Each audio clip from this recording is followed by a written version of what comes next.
era Sayyidina Utsman Ali itu juga ngalami orang-orang yang ekstrim. Misalnya begini, saya contohkan korban-korban ekstrim yang real. Sayyidina Ali itu masyhur, dia punya musuh besar namanya Muawiyah. Karena permusuhan ini tidak bisa dihindari. Jadi kalau dalam fikih Islam, ini anak-anak saya ajari fikih. Kalau orang mukmin membunuh orang mukmin itu hukumnya dosa besar apa kecil? Besar. Itu di bab kisos. Tapi orang fikih itu unik. Di fikih itu ada kitab usial namanya. Di takrib ada kitab usial. Dan di situ ada penjelasan mangkutila dunamali fahuwa syahid. Orang yang dibunuh karena membela hartanya atau keluarganya, itu dia mati syahid. Kalau dia posisi membunuh, maka malingnya atau penjahatnya muhaddarun damu. Nggak punya hak nuntut kisos karena dia anggap nggak ada artinya darah. Nah sekarang begini, suatu saat ada garong ke rumah Anda, ingin membunuh Anda karena ingin mengambil harta Anda. Anda ingin ingat status mukminnya atau status garongnya. Terus kamu mau dibunuh diam aja. Saya tidak mau membunuh orang apa? Mukmin atau membunuh orang muslim. Nah, kesulitan yang dialami Sayyidina Ali seperti itu. Orang-orang Khawarij cara berpikir Ali ku geblek. Wong mukmin kok ben mateni wong mukmin. Muawiyah ya geblek pisan. Wong mukmin kok ben mateni orang. Padahal suasana sudah kacau. Ketika seorang penjahat mau membunuh yang punya rumah dan yang punya rumah ingin membunuh penjahat. Itu namanya mukmin bentrok sama orang mukmin. Apa orang benar sahibul hak ingin mempertahankan haknya? Tidak sampai saya tanya. Itu sahibul hak, yaitu yang punya rumah ingin mempertahankan haknya. Meskipun dalam duel ini kadang terjadi pembunuhan. Nah di sini ini ya, ulama ahli sunnah menyebut masalah istihadiyah. Kelompoknya Sayyidina Ali mempertahankan nyawanya meskipun dengan cara membunuh pasukan Muawiyah. Pasukan Muawiyah juga mempertahankan nyawanya meskipun harus membunuh pasukan Ali. Zaman itu susahnya istihad seperti. Tapi orang Khawarij cara berpikir enggak, ini biang keladi masalah itu Ali sama Muawiyah. Mereka malah rapat, ya sudah dua-duanya bunuh saja.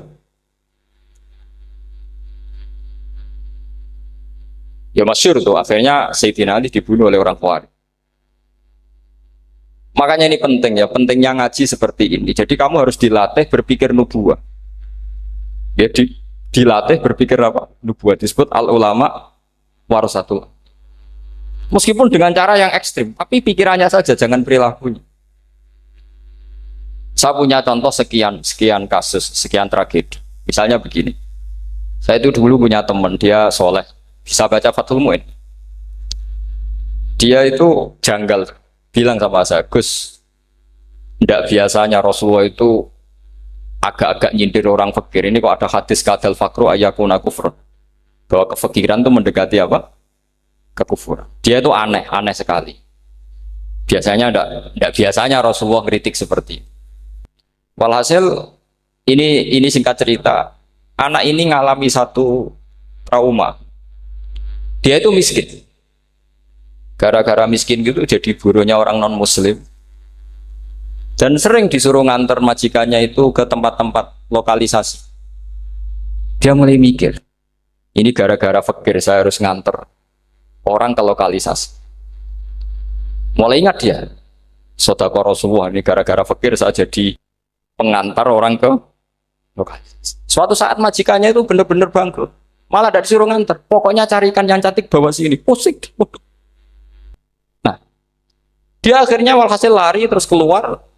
Terus dia cerita betapa ekstrimnya fakir, sehingga gara-gara fakir saya harus jadi penolong orang yang mau apa mak. Anda boleh berpikir ekstrim, tapi ekstrim dalam melawan kemungkaran itu tadi. Saya nggak boleh jadi fakir, tapi takutnya fakir yang nanti jadi alat kemak. Imam Ghazali juga punya contoh seperti itu. Imam Ghazali pernah marah besar ketika tren di Baghdad itu orang belajar fikih semua. Hatta la yakuna thamma tabibun illa min ahli dhimmah, kata beliau. Sampai di Baghdad itu tidak ada dokter kecuali orang kafir dhimmah. Akhirnya kalau ada ulama sakit, saya masih ingat pas kecil, kalau ada ulama sakit itu tidak boleh dibawa ke rumah sakit. Takutnya ketemu dokter muslim, non muslim malah disuntik langsung apa? Mati. Akhirnya ulama saat itu berfatwa, orang Islam harus ada yang jadi dokter. Banyaklah gus-gus yang sekolah ke dokter. Yang masyhur ya seperti Sahal bin Abdul Fattah. Itu dulu putranya Ki Fatah yang menolong Mbah Mahfud saat sembunyi. Saking idolakannya Basal, anaknya dinamakan Sahal, tapi dia jadi dokter spesialis bedah. Begitu seterusnya urusan negara. Dulu itu orang jabat itu tidak boleh, karena jabat itu dekat dengan syubhat, dekat dengan haram. Tapi gara-gara pejabatnya non-muslim, kalau bikin aturan ya ala non-muslim. Ulama akhirnya sadar, andikan kita yang jabat pasti tidak seperti itu. Bisa bikin perda ini, bisa bikin pelaturan begini yang menguntungkan Islam. Nah, jadilah banyak pejabat yang sekarang muslim. Tempat-tempat maksiat diobrak-abrik sama Satpol PP macam-macam. Kita untung. Tapi kalau orang-orang Khawarij pikirannya pokoknya pejabat itu dekat dengan haram, dekat-dekat syubhat. Padahal dengan kita jabat bisa bikin perda atau apa yang menguntungkan Islam. Kemudian menjadi masalah baru secara fikih. Ini adik-adik dengerin biar kulino senam fikih. Kalau caleg soleh, misalnya Mas Nadif nyalek, ini tadi tak guyoni, mau jadi bupati ndak, kalau ya mau saya dukung. Jadi misalnya gini ya, Zaid sama Bakar, misalnya Bakar itu orang soleh, mau jadi calon lurah. Dia tahu kalau dia lurahnya kampung lebih baik. Kalau yang jadi ini Zaid, itu kampung itu rusak, karena dia suka dugem, suka macam-macam. Kemudian Zaid ini pasti jadi karena beli suara. Misalnya per kepala itu dibeli 50.000. Bakar ini kalau nggak beli suara kalah. Padahal dengan kalahnya Bakar artinya kemenangan kemungkaran. Itu zaman era Fathul Mu'in, muridnya Ibnu Hajar Al-Hitami. Ibnu Hajar muridnya Abu Zakaria Al-Ansori itu fatwa. Yang soleh ini wajib beli suara, bukan boleh, wajib beli suara. Tapi ini namanya tidak nyuap, perlu dicatat. Ini namanya tidak nyuap. Jadi tidak bisa kamu kaitkan misalnya ar-rosi wal murtasi finnar. Yang nyuap maupun yang menerima suap adalah sama-sama di neraka. Tidak bisa seperti itu. Karena logikanya dibalik. Sekarang Bakar ini beli suara itu untuk membeli kebenaran, untuk mengawal kebenaran. Zaid beli suara untuk menopang kebatilan. Berarti namanya Bakar ini penyuap atau pembeli kebenaran? Pembeli kebenaran. Harus dibedakan. Nah, ini pentingnya ulama. Memang nyatanya seperti itu. Yang dikatakan nyuap, riswah itu adalah membayar uang li'ibtolil haqqi, untuk membatalkan kebenaran atau membenarkan kebatilan. Itu namanya nyuap. Tapi kalau mengeluarkan uang untuk menghakkan barang hak dan membatalkan barang batil, itu namanya uang perjuangan. Nah ini pentingnya mikir. Jadi ulama itu mulai dulu sudah kelihatan. Nah sekarang sudah banyak orang-orang khusyuk yang biasa di masjid khusyuk. Kalau ditanya zaman akhir rusak kabeh, wong soleh-soleh wis nyuap. Kalau orang soleh ini tidak nyuap ya tidak jadi. Kalau nggak jadi mereka nggak ada yang jadi DPR, nggak ada partai Islam, habis malah Indonesia. Saya itu punya kenalan banyak pakar-pakar di Jakarta, itu cerita saya, Pak Bahar. Indonesia itu solusinya gampang. Kita ini punya Bali, punya Batam. Itu kalau Bali dimakaukan, Batam dikayakan Hollywood. Amerika kaya itu bukan karena hebat. Pornografi dijual. Tinju di Nevada itu dijual, di Las Vegas dijual. Apa saja dijual. Kalau tidak kaya itu gimana? Sementara Indonesia mau aur-auran gitu sukan partai Islam. Sebenarnya Indonesia gampang, kalau ingin kaya Bali itu dikayakan Hollywood atau dikalahkan Makau jadi kota judi. Batam dijadikan kaya Las Vegas. Itu transaksinya pasti triliunan. Orang kamane wong muda dijual, judi dijual, orang tinju dijual. Tapi gara-gara ada partai Islam, nyari rumus solusi ekonomi itu yang tidak seperti itu. Akhirnya kangelan. Akhirnya rapat isu. Tapi barokah tetap barokah partai apa? Yang menangnya caleg-calegnya rata-rata ya beli. Kalau tidak beli habis.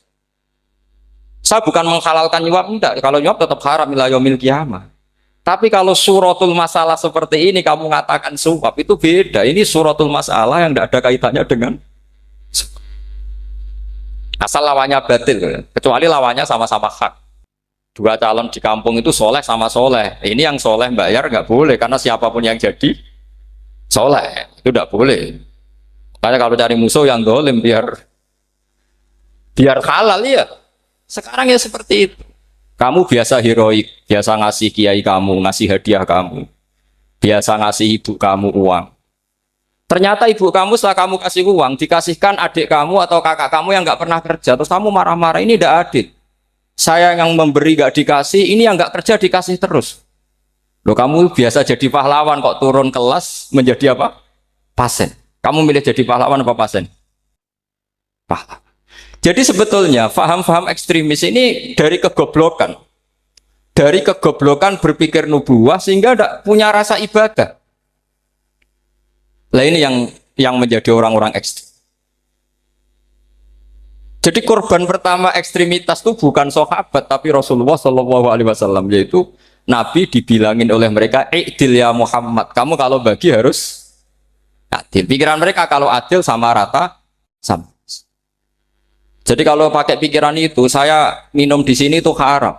Mau udah ikut bikin kok minum. Enak tamu, toko-toko mangan, sing masak kangelan urung. Itu jadi edan bareng. Itu sama seperti kasusnya Bahram Al-Majusi.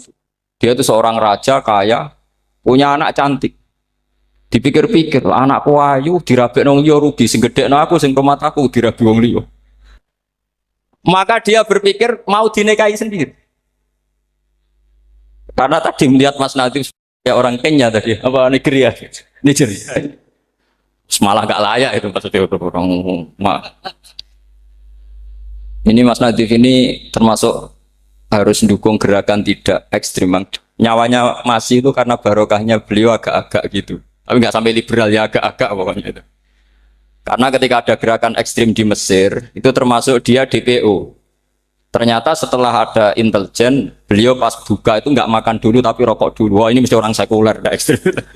Akhirnya nyawanya sampai sekarang itu barokahnya rokok pas iftar itu pas. Nah tanya ini masih hidup ya mas ya? Ya pernah sepuh sama saya. Jadi pikiran-pikirannya Bahram itu seperti itu. Walhasil akhirnya Bahram itu menikahi anaknya sendiri. Masyhur itu dalam cerita. Jadi ceritanya itu ada seorang wali tidur di Masjid Haram sama Rasulullah, ditemuin gitu. Terus kata Rasulullah, salam saya untuk Bahram Al-Majusi. Ternyata dicari-cari nggak ada Bahram lain kecuali Bahram yang berdua, bahkan anaknya sendiri mau dinikahi. Ya cara berpikir karena seperti itu. Kalau kita berbuat banyak harus dapat. Itu bahaya. Bahaya sekali karena kalau dalam teori beragama itu al-yadul ulya khairum minal yadis sufla. Kalau biasa ngasih ya ngasih saja, itu heroik. Itu bagus. Jangan biasa ngasih sekarang bermental apa?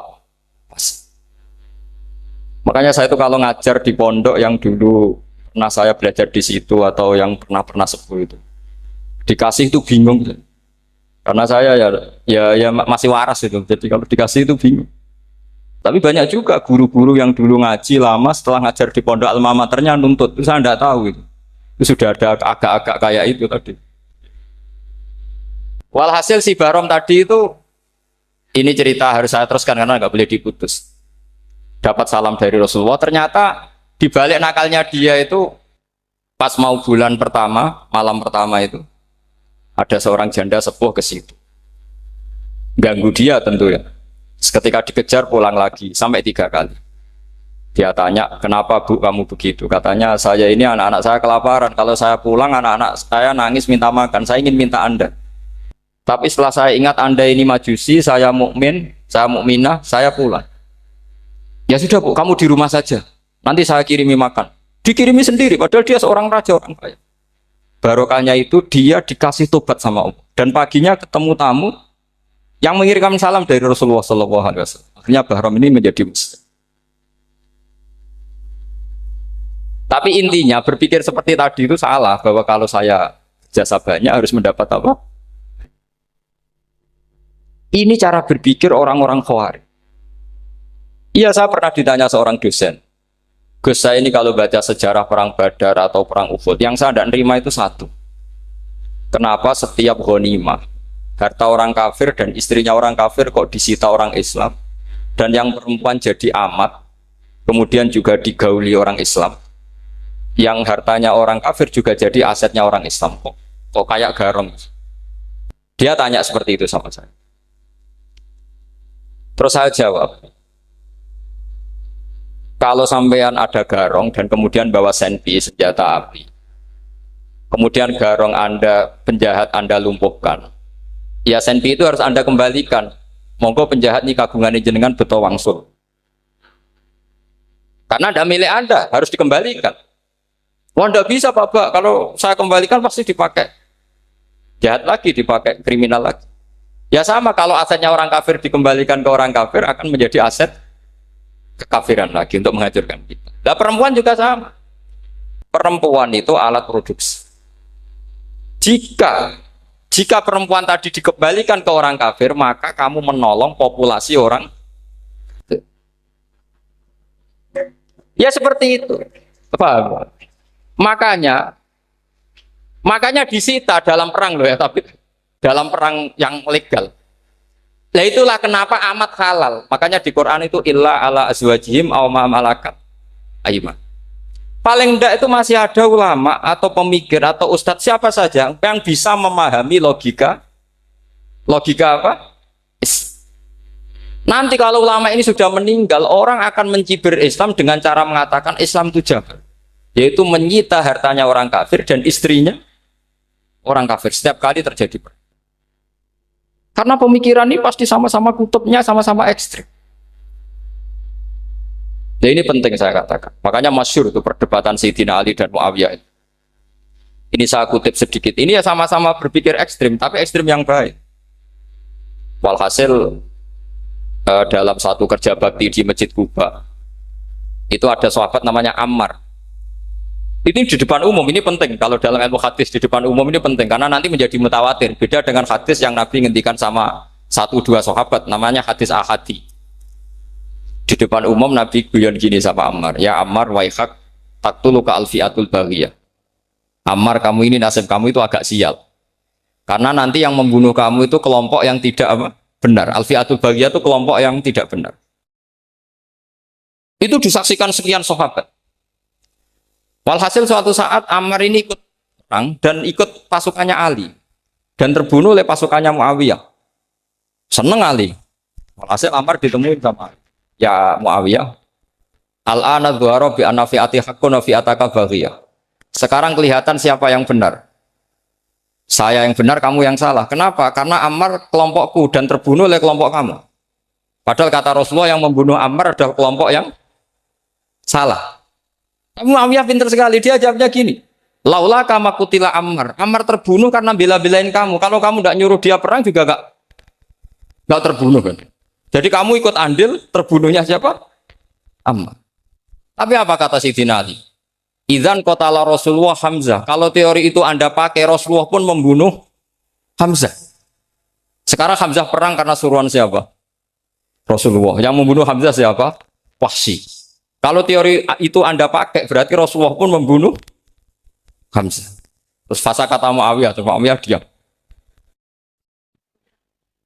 Jadi fikih pun tuh diputuskan lewat pikiran ekstrim. Tapi bukan ekstrim yang merugikan orang lain. Ya, kalau merugikan orang lain namanya sudah la dororo wa la diror. Dia menyalahi aturan. Makanya saya pernah ngaji di sini dulu ketika tahun kemarin. Fikih-fikih Islam itu punya rumus. Itu ya gara-gara pikiran ekstrim sebetulnya. Saya pernah nyontohkan adalah orang tuh kalau sholat jenazah itu mayitnya di depan. Itu ulama fikih tidak ada yang punya alasan. Mau hanya bilang gini, hakadha wajadna salafan wa khalafan. Mulai dulu kalau nyolati mayit ya jenazahnya di depan. Ya hanya gitu saja, tidak punya alasan. Makanya ulama lain mengatakan tidak apa-apa jenazah di belakang, yang sholat di depan. Kenapa? Fa innaha laysat bimanzilatil imam. Memangnya jenazah imam harus di depan. Itu ya tidak ada yang bisa bantah. Bagaimana mungkin harus di depan? Oh, enggak, imam kok harus. Yang harus di depan itu imam, jenazah itu imam apa enggak? Enggak. Terus alasan kedua sholat ghaib. Kalau ada orang mati di Surabaya, Mas Nadib di sini, sholat gaib boleh enggak? Boleh. Jenazahnya di depan apa belakang? Belakang. Di belakang kan? Berarti harus enggak jenazah di depan? Ya dia mau ngakeh yang jelas kalau itu. Lah ini contoh-contoh kecil. Nah orang Khawarij itu orang yang paling tidak mau menerima otak-atik seperti itu. Akhirnya jadi goblok bareng tadi. Ya makanya Rasulullah pun jadi korbannya Khawarij. Muhammad kamu harus adil. Karena pikiran mereka adil itu yang memberi banyak ya dapat banyak. Kalau pikiran nubuah tidak seperti itu. Kalau yang biasa memberi, biasa heroik, biasa baik ya biar tetap biasa memberi. Jangan dilatih jadi apa? Fasih. Ini mungkin adik-adik juga agak keberatan, tapi harus dilatih. Makanya saya itu jadi kiai itu ya mulai kecil anaknya kiai butuh kiai. Saya itu ya mulang tuh senang. Saya tidak pernah terlintas dikasih santri atau dihormati ya enggak. Mungkin sampai mati ya enggak terlintas. Ya pikiran saya sederhana. Biasa mulang pahlawan malah sekarang pasen itu malah kayak cemen, kayak turun kelas gitu. Jadi saya terus ya enggak kepikiran sama sekali. Loh kalau saya minta sama Allah karena itu atasan saya. Makanya ada ulama yang ekstrim gini, ini kisah nyata. Ada ulama alim datang ke seorang raja. Rajanya ini soleh padahal. Ternyata pas raja itu berdoa, ya Allah saya kasih ini, kasih ini. Padahal ulama tadi itu mau mengajukan proposal. Mau minta apa gitu. Terus dia pulang ketika ditanya, Pak Kiai kenapa pulang? Ternyata raja itu minta zat yang sama yang saya mintai. Kalau raja saja masih minta, ngapain saya minta raja? Saya akan minta zat yang dimintai raja. Terus pulang dia. Oh, itu ya pikiran ekstrim, tapi bagus ekstrimnya. Saya akan minta zat yang dimintai. Kalau sampean kan enggak, uteke saya les, sholat dinteni, tetap jalo. Oh, orang mikir seperti itu. Memang salah didik, salah itu tadi. Nah, ini harus dilatih. Masyhur itu ketika Nabi pas Fathu Makkah itu, orang-orang Ansor ngomentari Nabi gini, ketika Nabi sangat happy di Mekah, sangat enjoy di Mekah, kata orang-orang Ansor, amar rojul fa'adroka durok fatun fi ahli wa ulfatun fi asyiroti. Namanya orang pasti happy kalau di kampung halaman. Jangan-jangan Rasulullah itu nanti hidup di Mekah lagi, karena Mekah sudah dikuasai orang Islam. Beliau pasti kangen sama keluarga, sama Mekah. Tapi ya sama, ketika Rasulullah mulai ngasih itu, orang-orang Quraisy dikasih banyak, orang Ansor juga pikirannya seperti itu. Baru orang Ansor dilatih pikiran nubuwah, yaitu tadi. Mereka itu dapat kambing, dapat sapi, terus pulang. Kamu mendapat saya, milih mana? Milih Rasulullah Shallallahu Alaihi Wasallam. Sekarang kamu saya balik. Kamu punya kiai, kamu bisa memberi hadiah, memberi beliau. Suatu saat kiai Anda ini kaya raya, terus sering ngasih orang-orang yang nggak pernah berjasa. Kamu nggak pernah dikasih. Itu kalau pakai pikiran Khawarij, kiai ini salah karena ngasih orang yang tidak berjasa. Tapi kalau kamu pakai pikiran nubuah, enggak. Alhamdulillah saya tetap istiqomah memberi kiai itu. Dan alhamdulillah enggak dibales. Semoga balasannya di akhir. Ya sudah seperti itu. Kalau pakai pikiran gengsi tadi seperti itu. Masa biasa memberi sekarang posisi diberi, saya rak turun kelas. Jadi sebetulnya pikiran ekstrim itu boleh, tapi untuk yang seperti ini bukan ekstrim yang tadi. Makanya ini disebut al-hujjat. Al-hujjat itu satu logika yang bisa mematahkan asumsi awal. Ini saya harap santri-santri matolek putra maupun putri berpikir seperti ini. Sehingga sama. Jadi misalnya sekarang dibalik.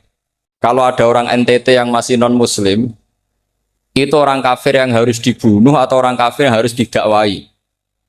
Mesti pikirannya itu, kalau Nabi itu ya semua yang didakwai Nabi dulu orang kafir. Nah, ketika Nabi di Mekah itu pertama ketemu orang kafir itu dibunuh atau didakwai? Didakwai. Ya berarti pilihan sekarang ya didakwai bukan dibunuh. Nah soal perang itu perang itu beda dengan membunuh. Ada janjinya, ada macam-macamnya, terus nggak ada solusi itu baru ada apa? Jadi kalau sudah dibalik-balik gitu, makanya kata ulama-ulama, Khawarij itu pasti salah. Pasti salahnya adalah kalau orang tidak benar ya dibenarkan bukan dibunuh. Kalau setiap orang kafir dibunuh, Nabi kapan jadi nabinya? Karena orang kafir habis. Jadi metode bil hikmati ya ada, mengidhatul hasanah ada, karena orang kafirnya sudah apa? Mati. Terus, pertanyaan kedua, kalau Nabi harus ekstrim ngapain yang ngawal Jibril? Halnya Israel lebih efektif.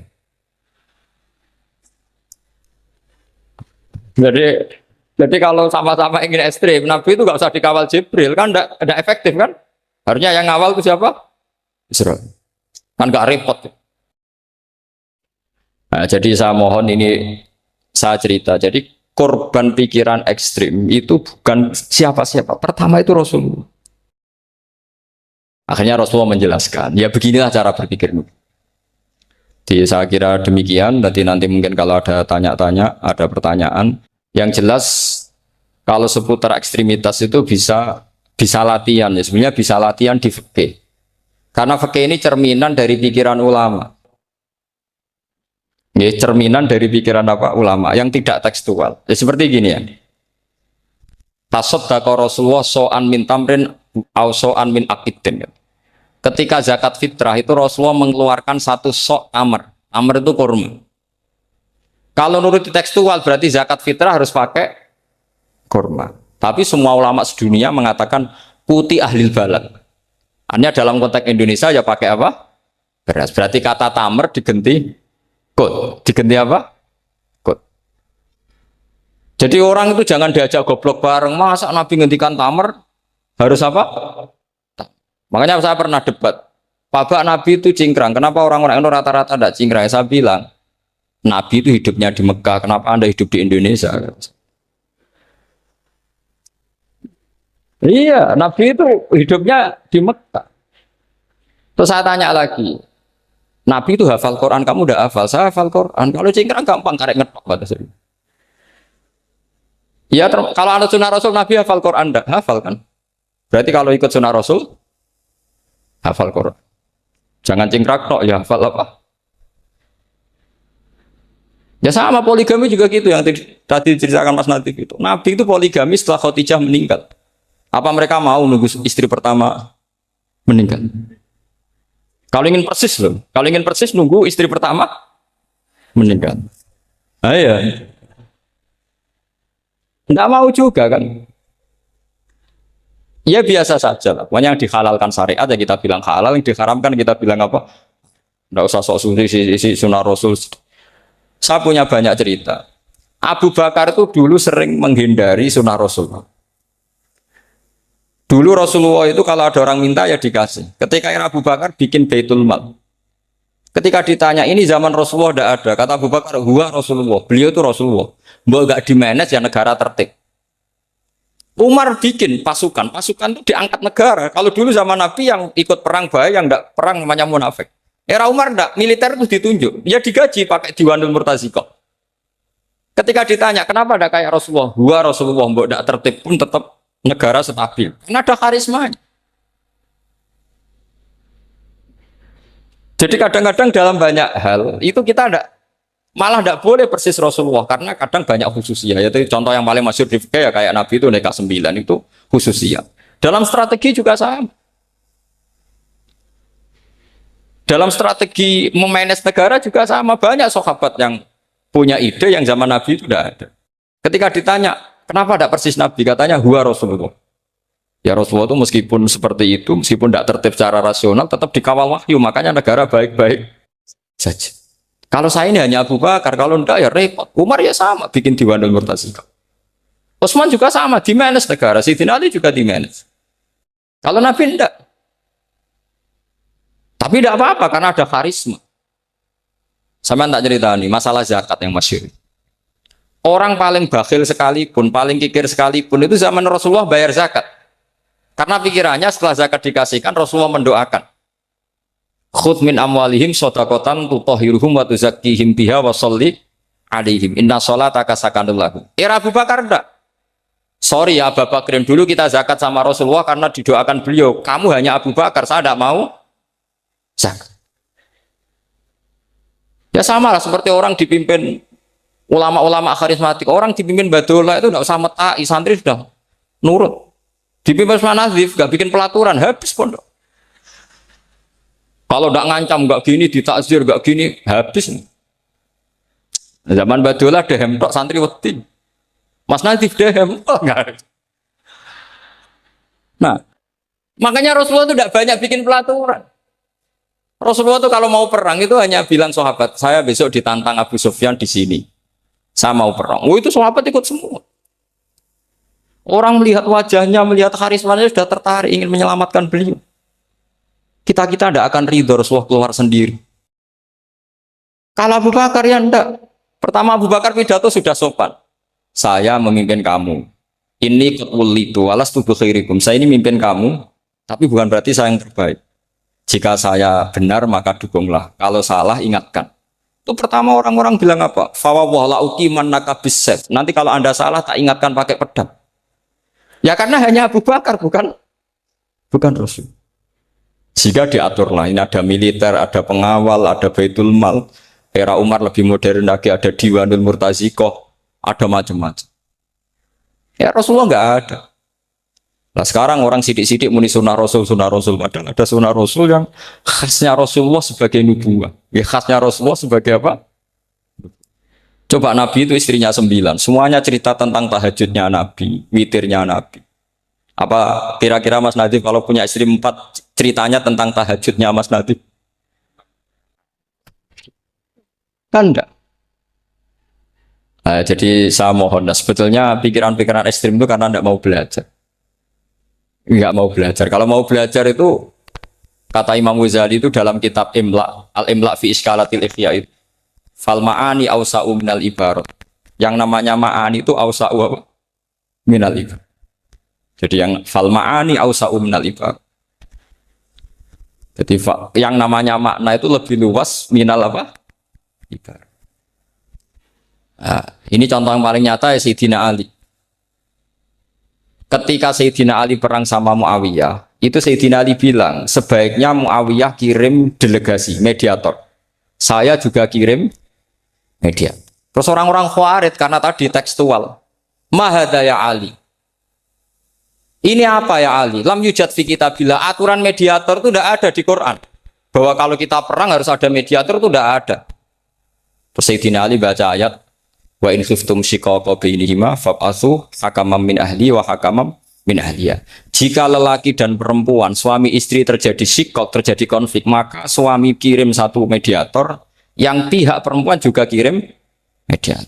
Terus Sayyidina Ali ngendikan, wa amru Muhammad a'dhamu min amri rajulin wa imra'atin. Urusan umat Muhammad lebih serius ketimbang urusan hanya sekedar suami dan istri. Maka kita butuh hakam, butuh mediator.